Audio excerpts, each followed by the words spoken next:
पे राहुल गांधी बीच में कहां से खड़े हो जाते हैं? जो अपने यहाँ अब तो कहा जा सकता है ना, अब तो 10 साल हो गए नरेंद्र मोदी को देखते हुए, नरेंद्र मोदी ने कांग्रेस के खिलाफ झूठ बोलकर, उस पर झूठे आरोप लगवाकर अपनी जगह बनाई और अपनी जो प्रशंसा की वो भी हवाई थी, उसमें भी दम नहीं था। उसमें 56 इंची सीना शामिल है जो सांकेतिक था, जिसका कोई मतलब नहीं था। और वो हम लोगों ने देखा, उन्होंने कहा कि घुस कर मारेंगे लेकिन पुलवामा का कुछ नहीं हुआ वगैरह वगैरह। तो अब तो 10 साल हो गए हैं, तो ये बहुत क्लियर है कि नरेंद्र मोदी भी ये समझ रहे हैं कि हमने राहुल गांधी को अननेसेसरी, बिला वजह डैमेज किया है और उस डैमेज का नुकसान इस चुनाव में देखना पड़ा है। और ये भी अब क्लियर है कि ईवीएम के चक्कर में 70-80 सीटें और गड़बड़ हैं और शायद वो नहीं होती तो कुछ और हो जाता, और अगर तेलुगु देशम और नीतीश कुमार सपोर्ट नहीं करते तो सरकार नहीं। तो इस हालत में वो तो समझ रहे हैं कि वो कहां है और राहुल गांधी कहां है।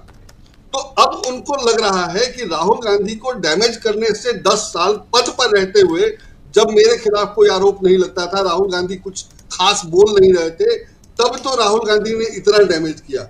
और अब जब वो इतने सीरियस एलिगेशन लगा रहे हैं, उनकी इतनी विश्वसनीयता है, उनकी इक्विलिटी हो गई है, तो राहुल गांधी मेरा कितना नुकसान कर सकते हैं ये उनको दिखाई देने लगा है बहुत क्लियर। और वो ये भी जानते हैं कि राहुल गांधी ही उनके टक्कर में है या उनको टक्कर दे सकते हैं। बाकी लोग राहुल गांधी के इंकरेजमेंट से उनके साथ हैं, अकेले अपने दम पर शायद लीड ना कर पाए, जो 10 साल में हम लोगों ने देखा है।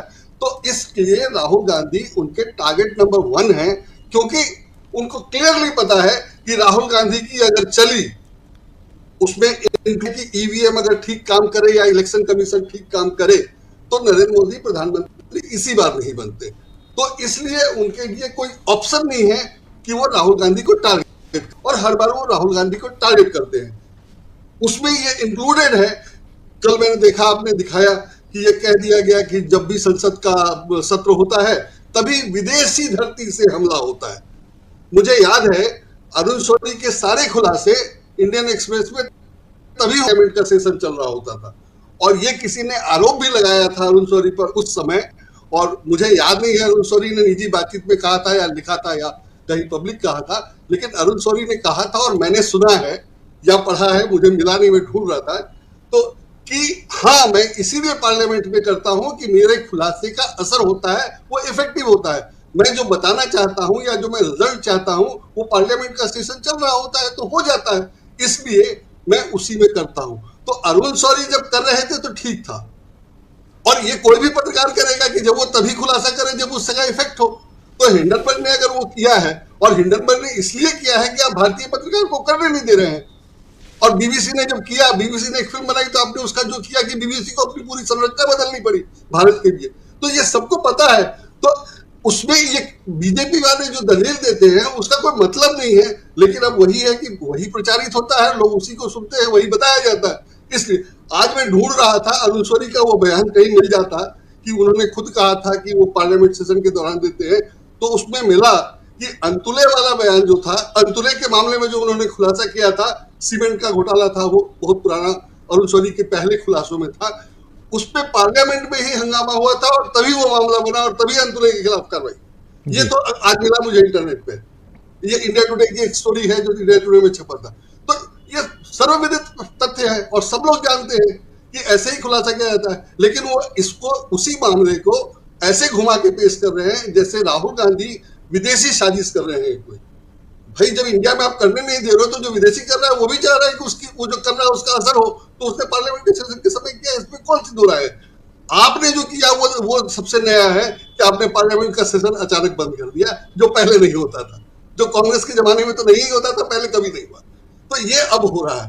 तो इस तरह से जो ये लोग कर रहे हैं वो अपनी जगह है।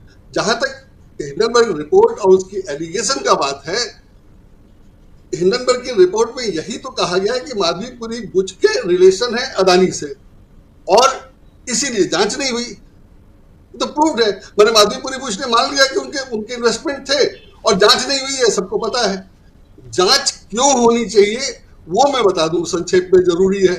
जांच इसलिए होनी चाहिए कि अगर करप्शन का या भ्रष्टाचार का या नशे का या मानव तस्करी का पैसा इस तरह से इन्वेस्ट होने लगेगा तो उसको रोकना मुश्किल हो जाएगा और उस पैसे का बाजार में होने से अलग असर होगा। इसलिए वो पैसा कहां से आया इन्वेस्टिगेट होना जरूरी है। और वो इन्वेस्टिगेशन सिर्फ अदानी के केस में नहीं इंपॉर्टेंट है, वो सहारा के केस में भी इंपॉर्टेंट था। और सहारा से सेबी ने ही दस्तावेज मांगे थे कि आप अपने इन्वेस्टमेंट का दीजिए, जो सहारा ने 121 ट्रक में भर के भेज दिए थे।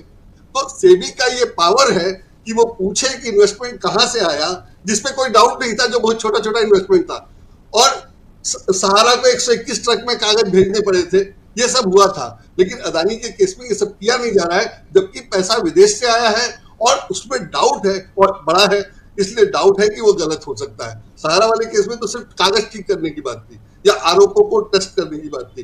यहाँ तो विदेशी पैसा गलत हो सकता है, इसकी जांच करनी है और जांच नहीं हुई। आपने कह दिया डेड एंड पहुंच गया और इसलिए जांच नहीं हुई। और हिंडनबर्ग ने कहा है कि जांच इसलिए नहीं हुई कि आप अदानी से रिलेटेड है। और जहां तक वो इन्वेस्टमेंट की बात है, असल में है क्या कि रिपोर्ट बहुत टेक्निकल है। मैंने रिपोर्ट पढ़ने की कोशिश की, मैं कह सकता हूं कि मुझे समझ में नहीं आया। समझ में आता है जब अखबारों में खबर पढ़ी है तब। तो अखबारों में जो खबर छपी है उसके आधार पर मैं कह रहा हूं वो उसी से छपी है। डॉक्यूमेंट जो उसमें है हिंडनबर्ग की रिपोर्ट में, वो ये है कि इन्होंने अपना पैसा ट्रांसफर नहीं किया, इनका इन्वेस्टमेंट ज्वाइंट नेम से था और इन्होंने एक चिट्ठी लिख कर दी उस कंपनी को कि वो इन्वेस्टमेंट जो हम लोगों के ज्वाइंट सिग्नेचर से हैंडल होता था, वो अब सिर्फ हस्बैंड माने धवलपुरी के सिग्नेचर से हैंडल होगा। तो इन्वेस्टमेंट उनका नहीं था ऐसा नहीं कहा जा सकता है, सिर्फ सिग्नेचर उनका ही चलेगा, ये उन्होंने ऑथराइज किया था। जैसे हमारी पत्नी मुझे ऑथराइज कर दे कि उसका बैंक अकाउंट मैं चला सकता हूं, वही था। तो पैसा तो नहीं का है और यही खबर छपी है, मैं देख करके बोल रहा हूं, पक्का है। और ये डॉक्यूमेंट जो मैंने देखा है रिपोर्ट में वो ये है कि उन्होंने ये लिख के दिया था कि इन्वेस्टमेंट हमारा ऐसे ही रहेगा और इसको सिर्फ ट्रांजैक्ट करने या सिग्नेचर जो है सिर्फ धवलपुरी का रहेगा। जी, और ये पैसा 1 जून 15 को इन्वेस्ट किया गया था। अप्रैल 2017 में माधुरी पुरी डायरेक्टर बनी, पूर्णकालिक निदेशक बनी और इससे कुछ पहले ही वो लेटर दिया गया था। और फरवरी 2018 में उन्होंने अपना इन्वेस्टमेंट पूरा वापस ले लिया, जो $8,72,000 था। $8,72,000 का इन्वेस्टमेंट था जो उन्होंने वापस ले लिया, जो वो कह रही। लेकिन रिलेशन तो है ही, अगर आपने इतना इन्वेस्ट किया। हाँ, उसमें एक बात और है, इन्होंने कहा कि वो पैसा सेबी में, अडानी में इन्वेस्ट नहीं हुआ था, वो इस कंपनी वाले ने कहा है।